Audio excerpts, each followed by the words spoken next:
A very good afternoon, everyone. So today we are going to start the second chapter of Unit 3, Cloud Computing. The name of the chapter is Fundamental Cloud Architecture. So in the name itself, it is saying that all we are going to discussing about the architectures. So nearly 8 different architectures we are going to be focusing in this chapter. So please remember that for every architecture whatever we are discussing, you have to make sure that what is the purpose of that architecture, followed by what's how the architecture look likes. If any sub architectures inside that, what are that sub architecture, followed by the mechanisms. So this is the three things will be there in each architecture: the purpose of the architecture, followed by the graphical representation, how that architecture or any sub architectures, maybe in one of the architecture maybe one representation, graphical representation, in other architectures it may be a 3 or 4 graphical representation, followed by the third thing you have to remember, the mechanisms. So this is how we define each architecture is having these three: theme or purpose, architecture, followed by the mechanisms. Okay. So as part of that, let me start with the first one: workload distribution architecture. So the name itself says the workload distribution. Workload is nothing but whenever you are getting a high high load on the particular cloud, when because maximum all the cloud will be providers is in the distributed environment, no doubt about that. So whenever a work load has came, how the distribution has done, whether it will be increasing with respect to vertical, with respect to horizontal. So already we have discussed two types of scalings: vertical scaling and horizontal scaling. So the main motive of this architecture is how the load is going to distributing, how the balance of that load will be take care place, and how the architecture look like, how the provider and consumer will be between these two parties, what how this role of the workload, or how it will be play that role, followed by what are the mechanisms to take care of the this load distribution and load balancing. Coming to the first point over here, so IT resources, now already you are aware what actually the IT resources means, can be horizontally scaled. Horizontally means what? We can increase towards this, increasing, adding to that, adding one system to another system, another system to another system, or adding one hard disk, again we can adding one more hard disk, again one more hard disk. Horizontally we can scale addition of one or more identical IT resources. That resources may be anything. And a load balancer, very important point, a load balancer that provides a runtime logical capable. Runtime, why you're calling us, because we don't know how much the usage of the consumer can be done at runtime. It will be known, because at compile time not will know that. So logic capable, the capable of evenly distributed. It is not like for this consumer will give more access, for this consumer can give more access. All the WhatsApp normal users have the same even distribution of the load. All the business peoples have the same the load distribution. If it is a paid one, like for example, if it is a geo point of or any other network mobile, you are going to access mobile data. Now if you have based on your recharge, if you are recharging normally per day, normal accessing 100 MB per day, the accessing of that also that much of very slowly it getting. If you are accessing a 4 GB or more than a per day 2 GB of data accessing, then the way of distributing that load to that particular consumer is different. So evenly distributed the workload among the available IT resources. So if it is all the users having the same in the plan 599 or something, or same users are having the same level of access permissions, then evenly it is distributing the workload. It is not like one user has to get, one consumer will get more IT resources, another consumer will get less. It is not at all like that. Okay, whatever the availability of IT resources are there, evenly it is has to distribute it. So the resulting workload distribution architecture will reduces this both IT resources overutilization as well as underutilization. It's not like that resources are waste. Now, how many of your a day is there in your mobile without using minimum 1 MB of data? It is rare cases, right? 1 MB. So most of the users are at least they are wasting their data minimum 500 MB out of 2 GB if is a plan per day, 2 GB of plan or 1.5 GB of plan. Minimum they are investing minimum to minimum 500 MB. For some of the rare cases, people they're not enough for 1.5 GB of data. So that's why because of this overloading distribution architecture, it is will be balanced for the overutilization as well as underutilization to an extent. Okay, depending on the sophistication of the word, the load balancing algorithms and runtime logic, it is balanced. So we have different load balancing algorithms out there. While we are practicing one of the week experiment, cloud analyst tool, that is Cloudism, you can know what are the load balancing algorithms are available. With the help of that algorithms, you can sophisticatedly make this is balance. And this can be applied to any IT resources which overload distribution commonly carried out in support of distribution virtual servers or cloud storage devices or cloud services. In any one of these IT resources, maybe in virtual servers or maybe in cloud storage devices or in cloud services, you can apply this workload distribution architecture. Okay. And coming to the architecture, how it look like, the architecture, as I said you that in this slide it talks about what is the main objective, what is the main theme of that workload distribution has completed. Next part of this for every architecture is the architecture itself. Now think that this is the architecture, an redundant copy of cloud service A here, cloud service A. Both this is both are having same this and this. Maybe this is a copy. Say for example, this is a original. Okay, so implemented on virtual server B. This is the copy of this one, virtual server B.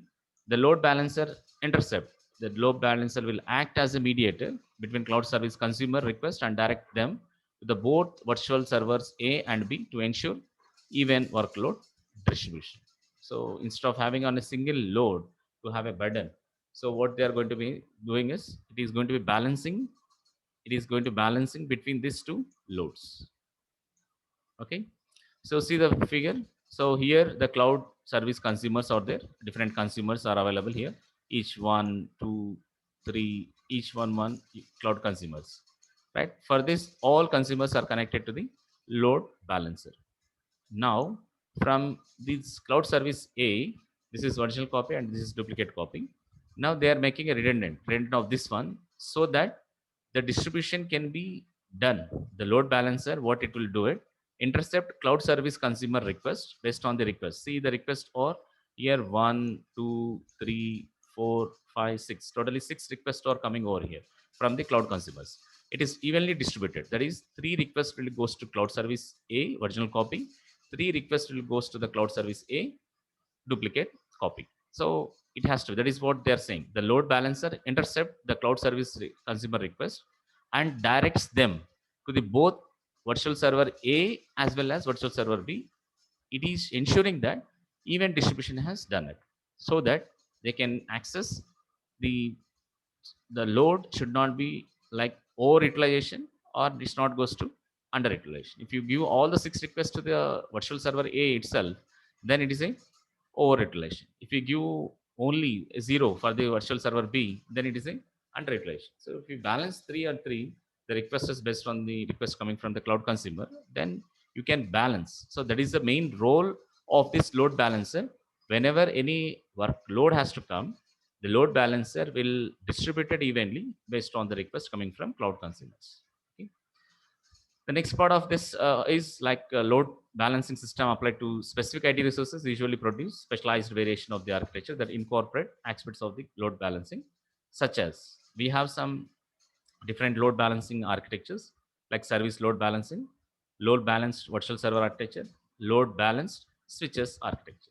So we had to be take care of the service has to balance and the virtual servers load has to balance and the virtual switches load has to be balanced. So these are the 3 different sub architectures which are deals with load balancing. One with service balance, another is virtual server balance, and there is virtual switches balance. Okay. Now coming to the third part for every architecture, as I said you earlier, the third part is mechanisms. So if you observe carefully the mechanisms of this one, What are the mechanisms for workload distribution? For every architecture to architecture, it may be a 3 mechanisms or 4 or 5, 6, depends on the architecture. The mechanisms are vary, but common mechanisms are will be there. So whatever the names are there for this architecture, the same names will be there, but the way of the mechanism applying over there is different. See the first mechanism here, audit monitor. Audit means to make sure that how many requests are came, how many responses are responding for that one, what is the load has to done in virtual server A, virtual server B, how it is going to be balancing, that will be called as audit here. Now somebody has to monitor that audit. Now when distributed runtime workloads, the type of geographical location of the IT resources that process the data can determine whether monitoring is necessary to fulfill the legal and regularity requirements or not. That's what I say you, geographical location. Now you're going to be locating different servers in different, like the main server in US and the childs of that, the copies of that server will be available in different countries, different geographical locations.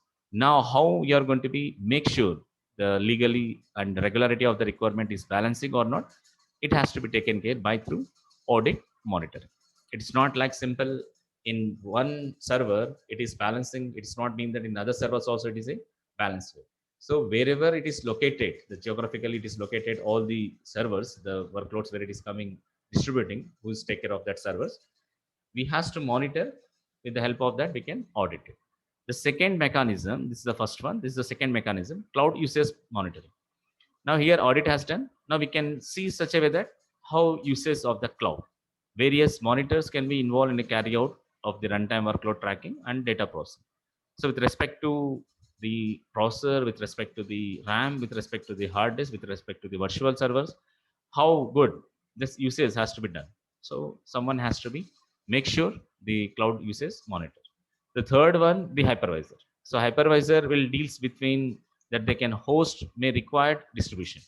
When it is required the distribution, definitely virtual servers. When you deals with the server, definitely we require hypervisors. When we deals with the clients, the VMware or virtual box is more than enough.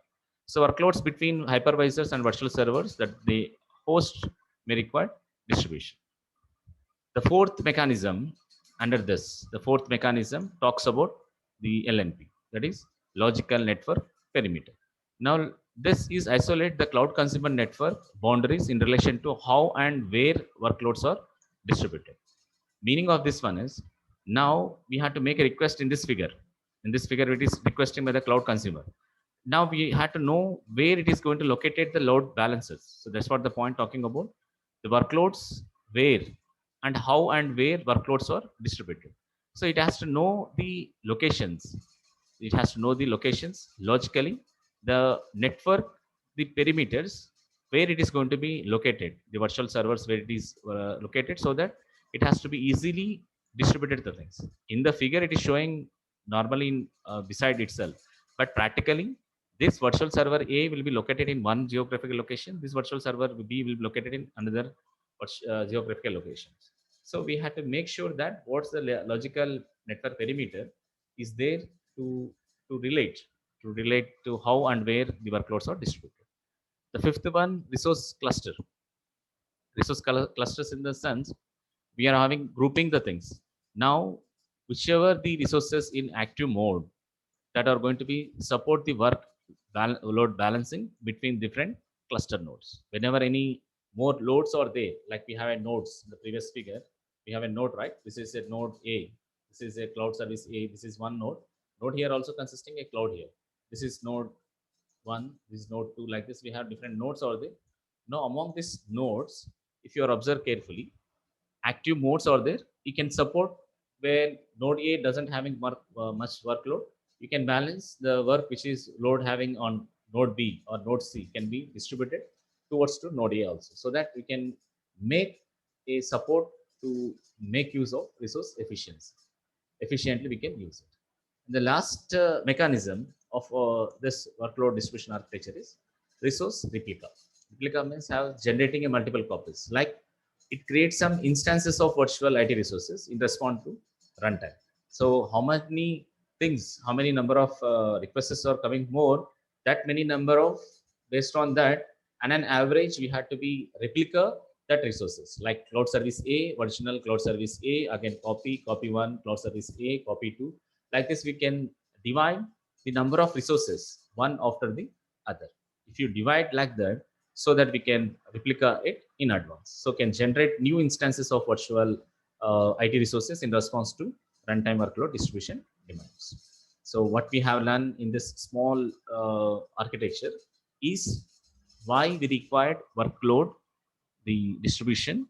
The main objective is to make sure it has to be not over-utilize, under-utilize the resources, and make sure that whatever the request it is coming from the cloud service consumer, the load balancer has responsible to distribute evenly all the requests which is coming from the cloud consumer to different cloud services where it is located in different virtual servers.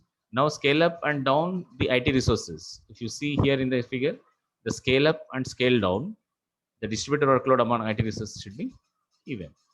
So that's what the figure talks about. The next is to balance the load.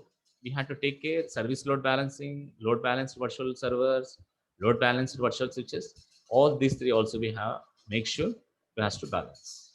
Okay, and the mechanisms, whatever it is there, it is for the purpose of where we are going to be dealing with audit monitor, cloud usage, cloud usage monitor, hypervisor, the logical network perimeter, LNP, and resource clusters and resource replica.